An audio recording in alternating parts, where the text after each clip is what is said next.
इथे एक दुकान आहे गणेश आणि इथं मालक आहे पालवे म्हणून.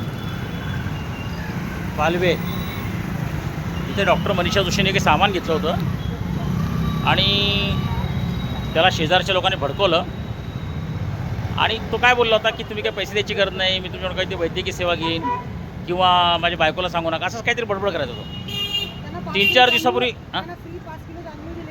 फ्री 5 किलो तांदूळ पण दिले मनीषाने, काही मेडिसिन लागले वगैरे वगैरे. आणि तो काय बोलला डॉक्टर मनीषाला, हा पालवे, की जाऊ द्या काही प्रॉब्लेम नाही, असं तसं चांगलं आहे.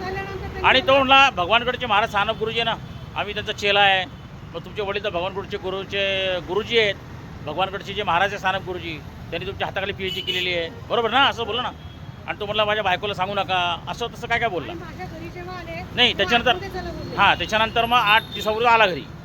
8 दिवसापूर्वी आला आणि डॉक्टर मनीषा जोशी मला मग तुमच्या घरात जायचं आहे, घर दाखवा. आता रात्रीची वेळ, पण मी तिथे झोपलं तरी पाहिलंच नाही.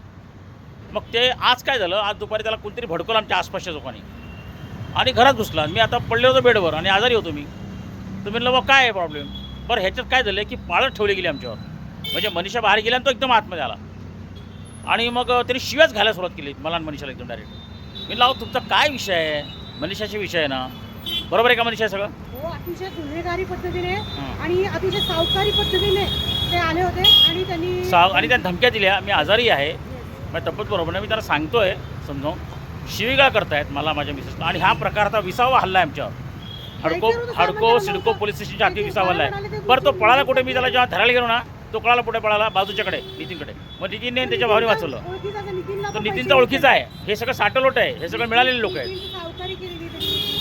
नितीनसोबत तरी सावकारी केलेली आहे. हा नितीनने परवा दिवशी आमच्यावर हल्ला केला होता. हे सगळं एकत्र चालली आहे गँगवर.